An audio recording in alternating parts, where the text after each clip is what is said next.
Hello and welcome to part 8 of Speranza Guesses the Methods exam, the series where I guess the methods exam so you don't waste your holidays and you do some study instead. I've just gotten back from the pool so I can get rid of these now and let's do some maths. Alright, shout out to my class for this one. Thanks for this multiple choice question. Hope you're doing some study. Give it a try, 90 seconds. Tech active. And I'm going to do it in 3, 2, 1. Alright, here I go. Let's do it. So there's some kind of graph. I should definitely graph that. Alright, so we're graphing this thing. We're going to graph a function, negative 2x e to the power of negative 2x. Alright, we've got a really funky looking graph here. Let's zoom in on that a little bit. Here we go. Alright, what's going on? Well, something going on over here. So my x minimum, let's just make it like negative 2. My x maximum, let's just go like, I don't know, 40 or something. We'll see how that looks. Alright, that looks close enough. Alright, what am I trying to find? Alright, I'm going between the lines x equals negative 1 and x equals 1, so I can shrink right down. Let's go back to that view window again. So back into the view window, let's go negative 2 and negative 2. Negative 2 and positive 2. Alright, so that picture is a little more interesting. Alright, so I mucked around the graph window a bit more, but that's what you got. Alright, so there's a couple of different ways you can do this. The fastest way to do it would be to go Menu, Analyze the Graph, and look for Bounded Area. Okay, and we're going to bound the area between the graph, the x-axis, which is our second graph, a point on there, just type in negative 1, and over here, you don't have to move it, just type in 1. Alright, and that's giving me a bounded area of 4.492. Alright, and here, if I look on these lists, 4.492 isn't there, but the closest is 4.487. And that might be some rounding with the calculator or something like that. I'm guessing that students in my class, when they came up with this question, have done a second method. They've probably found the integral, because there's this intersection here. First, let's find that intersection. It's probably 0, but let's double check here. Oh, sorry, let's call it a 0. All right, it is at 0, 0. So then they've probably found the integral between negative 1 and 0, which is 4.195. And then they found the next integral, Menu, Analyze Graph, integral, between 0 and 1, and then done a calculation between those two. Well, when I add those two together, I get 4.492, same as the other answer. Maybe my class was just playing a trick question with the whole area of R is closest to. In any case, our answer is B. Let's move on. Alright, here we have the limit of 14h minus 1 as h approaches 0. Give it a try, give yourself 90 seconds. And I'm back in 3, 2, 1. Let's do it. Again, I'm going to show you two methods to get this one done. My first method here is going to be in my graph mode. I'm going to go graph and I'm going to type in a function. Back to the question. The function I'm going to type in is 14x minus 1 over x. 14 to the x minus 1 over x. Okay. 14 to the x minus 1 over x. Alright, we get a graph that looks like that. And what do we want? We want the limit as h approaches 0. So when h, which is now x in our graph, So let's go Menu, and let's trace this. Let's do a graph trace here. Alright, you can see it starts me at x equals 0, undefined. That's why we're doing a limit here, because there is no, even though the graph looks continuous, there's actually no answer at x equals 0. It's undefined. If I arrow away from that slightly, okay, so at negative 0.8, we're at 1.099, I think. Oh, it's moving me real quick. All right, and then I'm moving me to 4.2 here. So my trace step is a little bit strange. I can change that in here where I've got trace step. It's doing an automatic trace step at the moment. I can make that trace step really, really small if I want to. And I'm going to do that actually. Okay, and so you can see when I make that trace step really small, it crawls along, right? Now it's moving pretty quick. All right, we're getting there. We're getting to 0. we can get there faster just by typing in whatever x value we want to be at. So 0.001. Boop. All right, you can see when I'm at 0.001, the answer is or the y value is 2.643. Now we can move close to 0 there. We can type in whatever we want here, 0.000001. And you can see the answers there, 2.639. All right, let's go to our question. 2.639.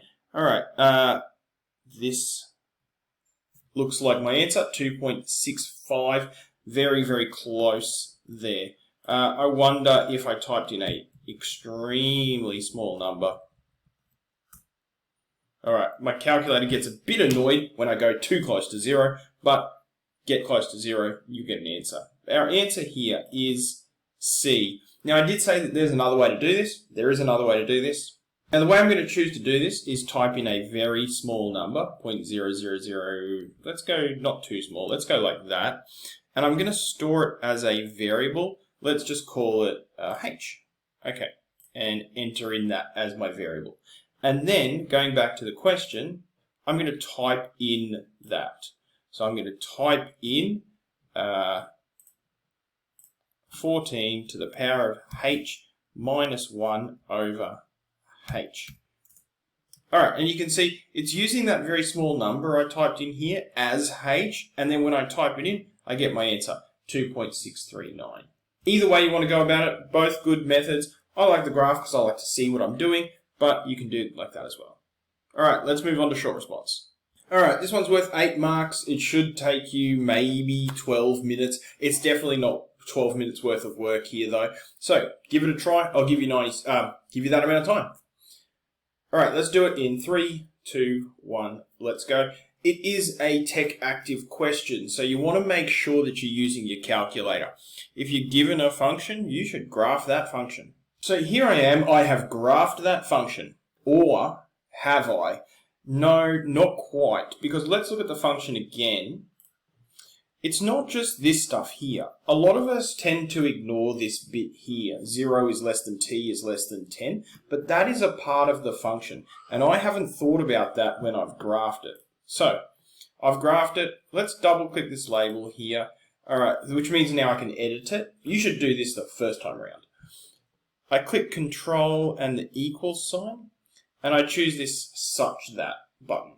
Such that 0 is less than x, which is less than 10.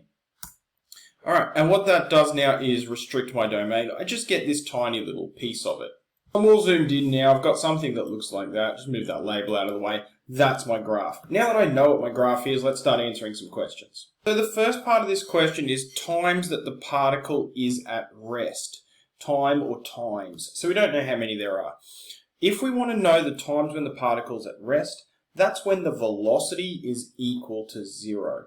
So we can just type, or we can just write x dash t equals v with respect to t, and then we can write x dash 0. So we're going to find out when t is equal to 0 in the velocity function, which is x dash t, what's our time. So let's go back to our calculator. So I've got my graph here. I'm going to add in a new graph. There is a faster way to do this, but we're going to do it this way. I'm going to add in my new graph here, this one here, and we're going to do the derivative of this function here, right here. So a note about what I've typed in here, the derivative of the entire function, bracket, bracket, such that 0 is less than x is less than 10. Now, if we didn't have a restricted domain on our original function, we could have just typed d dx f1. But it doesn't like the restricted domain when you do a derivative, so you've got to type the whole function in again and then put the restricted domain back on. So it's up to you whether you use the restricted domain in the beginning or at the end. If you don't use the restricted domain at the start, you can just type f1 in here. All right, there is another way to do all of this though, so I'm going to just finish this off. All right, we've got that here. If we find now our 0 of this function between this point and this point, we find it at 8. So the time it's happening, the time that it's at rest is 8. Now, of course, an alternative solution to this would be instead to look at your calculator and understand that when the displacement moves from moving towards negative to moving towards positive, in other words, where the turning point is, the turning point of the displacement function is when this thing's at rest. So the alternative would be to draw a picture of the displacement function and then spot that point. TP at t equals 8. And so that's sort of my solution there, my graphical solution, and something that sort of talks more about derivatives. So either way you go there, you're finding a turning point. You can use the derivative to find that turning point, or you can locate it on your calculator. The second part of this question can trick people up because it says displacement of the particle during the 5th second. Okay, we're going to talk about the 5th second. That's not like an instant in time. That's a second. And a second is quite a long time, right? 1,000, 1,000, 2, 1,000, 3, 1,000. The time that it's taking me to do that is a second. Okay, so when does the first second occur? The first second occurs between t equals 0 and t equals 1. Okay, so if we sort of move through that logic, the 5th second occurs between time equals 4 and time equals 5. So what this question is asking is to find how far this particle moves between time 4 and time 5, or how does its displacement change between time 4 and time 5. Now, if you want to find something's total displacement, what you need to do there is find the area under the velocity curve. Total displacement equals area under the velocity curve. So we're doing the area between 5 and 4 of f dash of x with respect to x. Now again, if this is confusing to you, there is another way to do this, don't worry. So the black one here is our velocity curve, and we're going to integrate that. We're going to find the integral of that between, first choose the graph, and then we're going to go between 4 and 5. And we get an answer here of negative 0.5833. Now, a lot of people don't like this method. It's sort of weird to them that the area under the velocity curve is equal to displacement. It shouldn't be, but it can be confusing. So, an alternative method here is to find the displacement of the particle at the start of the 5th second. So, in other words, at time 4. And subtract the displacement at time 5. If you know displacement at time 4, displacement at time 5, you find the difference, you'll know the displacement between those two times. We can write this a little more mathematically. Displacement at time 4 minus displacement of time 5. Maybe I've got that backwards, but we'll fix that up in a second. So now we'll do this with a trace. So we'll go menu, graph trace. We need to choose the graph we want to trace. Oh, it's chosen F1, so that's good news. And let's type in time 4. And we get an answer, negative 0.667, negative 2/3. Come back here again and type in 5. Negative 1.25, negative 5/4. And when I calculate that, not forgetting that it's minus 5/4, I get an answer that is 7/12. Which as a decimal is that. Okay, so I got a positive 1 here, I got a negative 1 here. If I look back at my graph, let's go back to our graph. You can see that from 4 to 5, the displacement is going negative, going more negative. So I've just messed up my formula here. This is, you're thinking, you're checking, you're thinking, you're checking. So it really should be more like x5 minus x4. And swap those around. And that's the answer we're looking for, negative 7/12. Now, does this question have some kind of units going on? Displacement in centimetres, it does. So let's put some centimetres in. there. Okay, you might be looking at that going, what's he doing? He's swapping things around, he's thinking about it. Look, this is not the way that I would normally approach this question because I understand that the area under the velocity curve is the total displacement, so I can sort of trust this to come to my answer. This one here is a bit more thinking about it and saying, okay, well, if the displacement was here and then it was here, how far did it move? And did it move backwards or did it move forwards? And so you're thinking about this as you're doing it. It's not just plug and play into a formula. Now, this question I really like because it's a bit of a trick question, right? Maximum speed. And so you're probably thinking to yourself, oh, I'm looking for a maximum, so I'm looking for a turning point. Okay, so let's look at speed and velocity are not the same, but they are very closely related. And we have a velocity function already. Let's look at our velocity function back here at our graph mode. This black function here is our velocity function. Let's clear the screen a little bit so we can just focus on the velocity function. You can see that our velocity function is a straight line. It doesn't have a turning point. So we're looking for maximum speed. Let's do a bit of a trace here. Trace. All right. And we're tracing back and forth here. All right, and my steps are all messy, but whatever. Let's go to trace to 1. All right. At that point, the velocity of this thing is negative 1.167 centimeters per second, or minute, whatever it was. I think second. At time 0. Okay, at time 0, no good, because 0 is not within the domain of our function. At time 0.0001, all right, that's better. The velocity of this is negative 1.333 centimeters per second. All right, and then let's do a trace all the way up to here. Again, I can't type in 10 because 10 is not within the domain, but 9.99 will be. And the velocity at that point is positive 0.3332. We should draw this. All right, so that's my velocity function drawn here. At 9.99, etc., our velocity, according to our thing, was 0.333.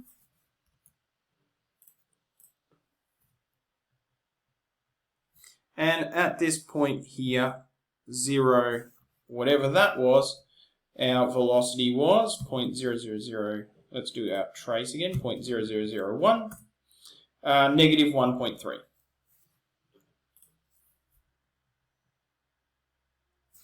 All right, so what is our maximum speed? Speed is the velocity without the sign. It's the absolute value of velocity. So the maximum speed is occurring at time 0, or as close to time 0 as you can get. At time 0, maximum speed of the particle, max speed equals 1.333 centimeters per, double check, second, at t equals 0. This question's a bit strange here. It's not happening at time 0. You could sort of mess around here and say the limit as t approaches 0 or something like that, but I'm going to run with that t equals 0. Oh, actually, just typed it into my thing wrong. It does have a 0 and it does have a 10, so we can say exactly t equals 0. I thought that seemed a bit strange. All right, so be careful when you type in your calculator. This is inequality. Oof, I'm a bit sleepy today. Probably a lesson there. If something seems just odd, double check. And that just felt odd that I'm trying to find a time and it's not exactly 0. So, fixed. So the last part of the question is total distance travelled in the first 10 seconds. And so this question feels very, very similar to this one here. Displacement of the particle during an amount of time, but it's not quite the same. We can't pull this same integral between 5 and 4. We can do close, but not quite that. The reason we can't is this object changed direction, right? So if you can imagine an object that moved like this. This is my displacement curve. Moved like this, turned around and moved back here, right? Its total displacement over that time, where this is displacement and this is time, this is displacement here. Its total displacement is 0, but the distance that it travelled is actually quite a distance. It went all the way out and then came all the way home again, right? So if you're trying to find total distance, you've got to be a bit cleverer about how you calculate that integral. You can still use the velocity function and the area under the velocity function, but you're finding the total area bounded between the curve and the x-axis. You're not just finding the integral. So what does that mean? If I've got my graph here, I'm going to find the area bounded between this and this, similar to the first question we did today, or one of the first questions we did today. Now to do that, I'm going to need these to be more correct than it is currently. Need these to be less than or equal to. All right, otherwise I'm not going to be able to do bounds between 0 and something. Okay, so let's do menu, analyze the graph, the bounded area, and I'm going to graph this bounded area between that and the x-axis between 0 and 10.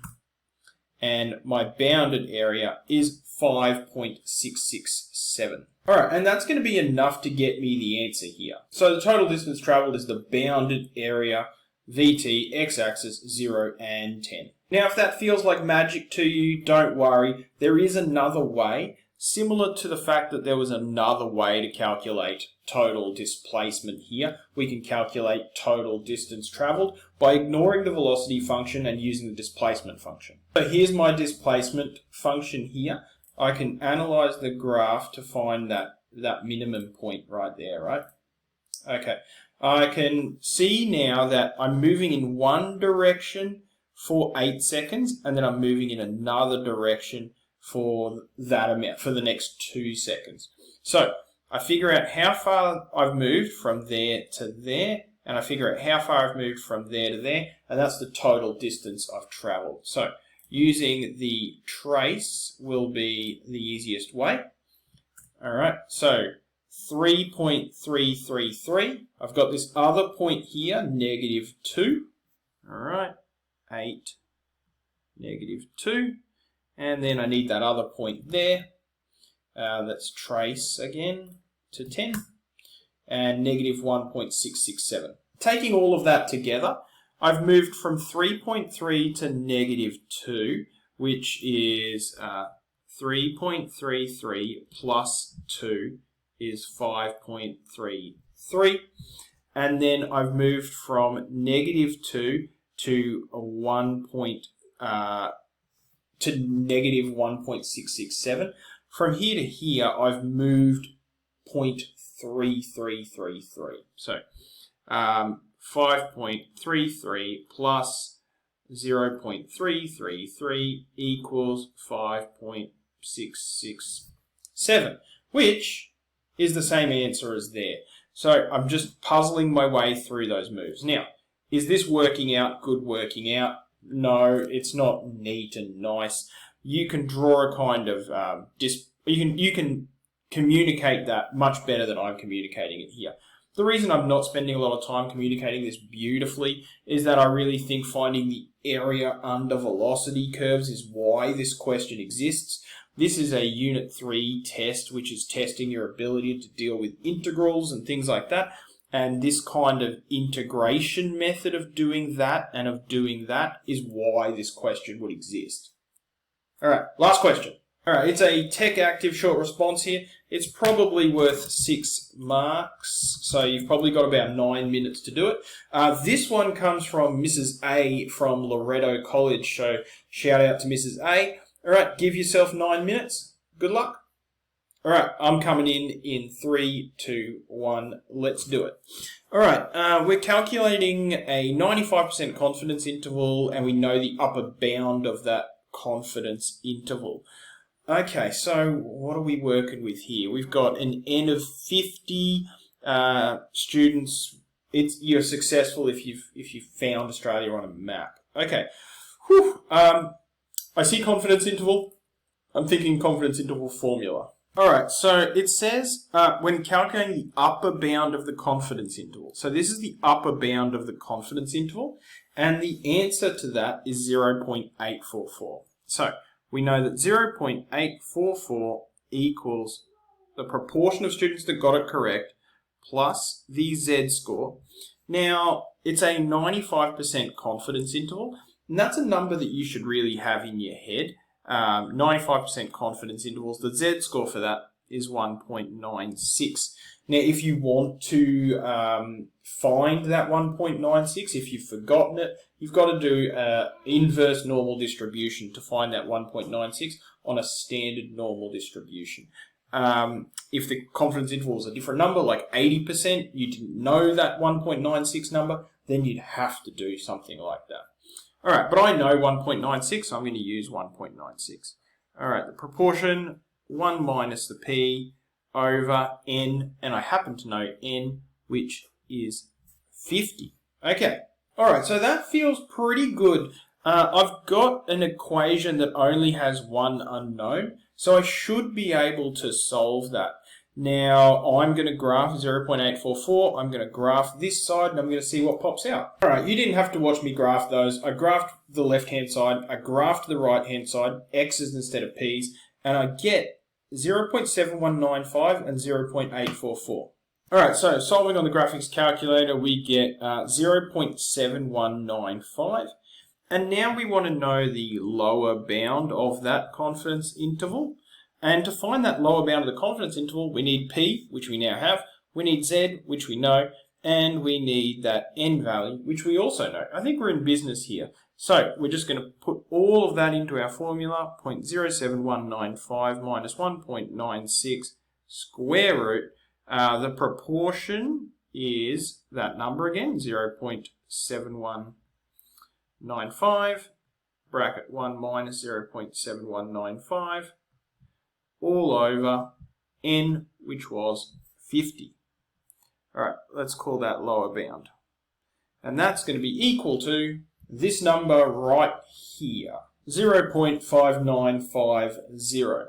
I might have been a bit overzealous here giving that one 6 marks, but I do think it's worth taking a look at. It's an interesting question, and you do have to sort of work your way through backwards, probably something you haven't done before. All right, let's take a look at what we got. 2 tech active questions, 2 tech active questions. We have 2 videos left that'll cover a couple of complex unfamiliar questions. We'll see how we go with that. Stay tuned. Go away, do some study, do things. I'm doing a lot of maths. I've done a lot of maths questions. I think it's time for you to do some. Have some fun. Bye.